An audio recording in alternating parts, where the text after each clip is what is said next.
Hi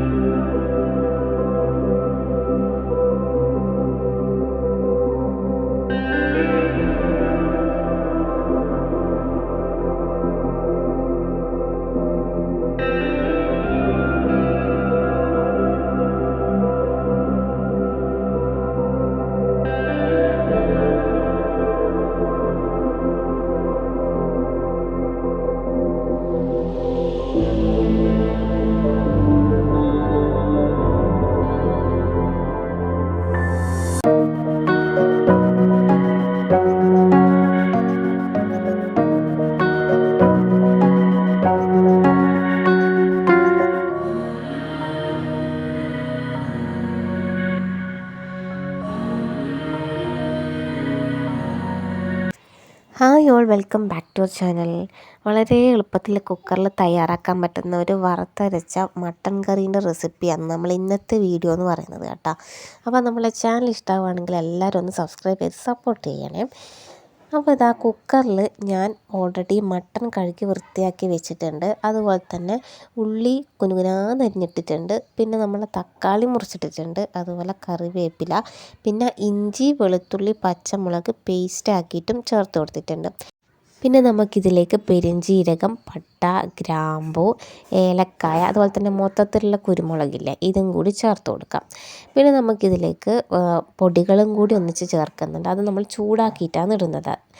കരിഞ്ഞു പോകാണ്ട് ചെറുതായിട്ടൊന്ന് ചൂടാക്കിയിട്ട് നമുക്ക് ഇട്ട് കൊടുക്കാം. അപ്പോൾ ഇതാ ഞാൻ മഞ്ഞൾപ്പൊടി, മുളക് പൊടി, മല്ലിപ്പൊടി, പിന്നെ ചിക്കൻ മസാല, ഗരം മസാല ഇതാ ഇത്രയും എടുത്തിട്ടുണ്ട് കേട്ടോ. ഇത് കാണുമ്പം കുറച്ച് അധികമല്ലേ എന്ന് വിചാരിക്കും, പക്ഷേ നമ്മൾ എടുത്ത മട്ടന് കറക്റ്റ് അളവാണേ. അപ്പോൾ ഇത്രയും എടുത്തിട്ട് നമുക്ക് നല്ലതുപോലെ ചൂടാക്കിയിട്ട് ഇതും കൂടി ആ കുക്കറിലേക്ക് ചേർത്ത് കൊടുക്കാം. എല്ലാം കൂടി കുക്കറിലിട്ടിട്ട് അങ്ങ് ആക്കുന്നത് കൊണ്ട് തന്നെ വളരെ എളുപ്പത്തിലാക്കാൻ പറ്റുന്ന കറിയാണ് കേട്ടോ.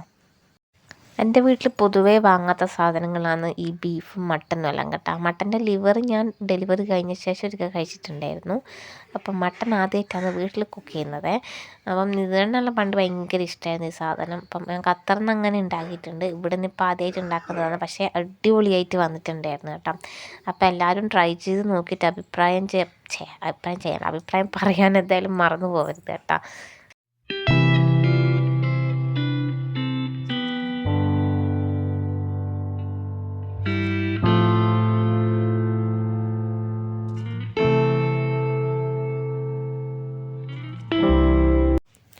അങ്ങനെ കരിഞ്ഞു പോകാണ്ട് നമ്മളെ മസാലപ്പൊടികളെല്ലാം നമ്മൾ കുക്കറിലേക്ക് ചേർത്ത് കൊടുത്തിട്ടുണ്ട്. അതിൻ്റെ ഒന്നിച്ചിട്ട് ആവശ്യത്തിനുള്ള ഉപ്പും, എന്നിട്ട് കുറച്ച് വെളിച്ചെണ്ണയും കൂടി ചേർത്തിട്ട് നമുക്ക് നല്ലതുപോലെ ഇളക്കിയെടുക്കാം കേട്ടോ. കൈനെ കൊണ്ട് ഇളക്കുന്നതായിരിക്കും നല്ലത്, പക്ഷേ എനിക്ക് കൈ എരിയോ എന്നുള്ളൊരു പേടി കൊണ്ട് ഞാനിത് സ്പൂണ് വെച്ചിട്ട് ഇളക്കുവാന്നേ. അങ്ങനെ ഇളക്കിയിട്ട് ഇത് ആവശ്യത്തിനുള്ള വെള്ളവും ചേർത്തിട്ട് നമുക്ക് കുക്കർ ഇതാ മൂടി വെച്ചിട്ട് കുറച്ച് അധികം വിസിൽ വേണ്ടി വരും. അത് പിന്നെ ഓരോ കുക്കറിനനുസരിച്ചിട്ട് നിങ്ങൾ വിസിൽ കണക്കാക്കുക കേട്ടോ. അപ്പോൾ അതവിടെ നിന്നാവുന്ന നേരത്തിന് നമുക്ക് തേങ്ങ വറുത്തെടുക്കാം. അപ്പം പാൻ വെച്ചിട്ട് അതിനകത്തേക്ക് എണ്ണ ചൂടായ ശേഷം നമ്മൾ തേങ്ങയും അതുപോലെ തന്നെ പട്ട, ഗ്രാമ്പു, ഏലക്കായ, പിന്നെ നമ്മൾ ഈ മുളകില്ലേ അതും കൂടി ചേർത്ത് കൊടുത്തിട്ടുണ്ട്. എന്നിട്ട് വെള്ളം ചേർത്തിട്ടോ ചേർക്കാണ്ടോ അരക്കാം. അപ്പം ഞാൻ വെള്ളം ചേർത്തിട്ടാണ് കുറച്ച് അരച്ചെടുത്തത് കേട്ടോ. എന്നിട്ട് ഇത് അപ്പോഴേക്ക് നമ്മൾ മട്ടൻ നല്ലതുപോലെ വെന്ത് വന്നിട്ടുണ്ടായിരുന്നു. എന്നിട്ട് അതിലേക്ക് നമ്മൾ ഈ അരച്ച അരപ്പും കൂടി ചേർത്ത് കൊടുക്കാം. ഇത് നല്ലതുപോലെ ഇളക്കിയിട്ട് ഒന്ന് പതച്ച് വന്നാൽ നമുക്ക് ഓഫാക്കാം കേട്ടോ. അപ്പം ഞാനിങ്ങനെ വീഡിയോ എടുത്ത് നോക്കുമ്പോൾ പക്ഷേ ആവി അടിച്ചിട്ടൊന്നും കാണുന്നുണ്ടായിരുന്നില്ല. അങ്ങനെ നമ്മുടെ കറി റെഡിയായി. എന്നിട്ട് അതിലേക്ക് കുറച്ച് വെളിച്ചെണ്ണയും അതുപോലെ തന്നെ കറിവേപ്പിലയും ചേർത്ത് കൊടുത്തിട്ടുണ്ടായിരുന്നു. പിന്നെ മല്ലിച്ചപ്പം. അതിനുശേഷം നമുക്ക് വറുത്തിടാൻ വേണ്ടിയിട്ട് കുറച്ച് തേങ്ങാക്കൊത്ത് ആദ്യം ഒന്ന് മൂപ്പിച്ചെടുക്കുക. അതിന് ശേഷം ഇതാ ചെറിയ ഉള്ളിയും കൂടി ഇട്ടിട്ട് ഒന്ന് വഴറ്റി കൊടുക്കുന്നുണ്ട്. അതും കൂടി നമുക്ക് കറിയിലേക്ക് ചേർത്ത് കൊടുക്കുക. എന്നിട്ട് നല്ലതുപോലെ മിക്സാക്കി കൊടുക്കുക. അടിപൊളി ടേസ്റ്റ് എന്ന് പറഞ്ഞാൽ അടിപൊളി ടേസ്റ്റ് ആയിരുന്നു കേട്ടോ. ഞങ്ങളിത് 2 ദിവസം യൂസ് ചെയ്തിട്ടുണ്ടായിനെ. അപ്പോൾ തലേന്ന് വെച്ചിട്ട് പിറ്റേന്ന് കൂട്ടുമ്പോൾ ഒന്നും കൂടി ഒന്ന് ടേസ്റ്റ് കൂടിയിട്ടുണ്ടായിരുന്നു കേട്ടോ. അപ്പം തലേന്ന് വെച്ച നെയ്ച്ചോറും ബാക്കിയുണ്ടായിരുന്നു. ഇത്യാദി സംഭവങ്ങൾ മാത്രമേ തലേന്ന് എത്തുന്നത് എൻ്റെ വീട്ടിൽ കൂട്ടാറുള്ളൂ. ബാക്കിയുള്ള ചോറും കറിയൊന്നും കൂട്ടൂല കേട്ടോ.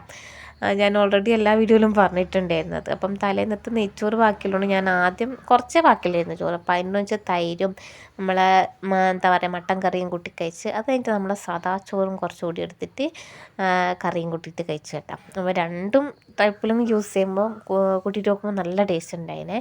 അപ്പോൾ നമ്മളെ വീഡിയോ ഇഷ്ടമായ സ്ഥിതിക്ക് എല്ലാവരും ലൈക്ക് ചെയ്യാൻ മറന്നു പോകരുത്. അതുപോലെ സബ്സ്ക്രൈബ് ചെയ്യാതെയാണ് കാണുന്നതെങ്കിൽ സബ്സ്ക്രൈബ് ചെയ്ത് സപ്പോർട്ട് കൂടി ചെയ്യാം. Thank you for watching.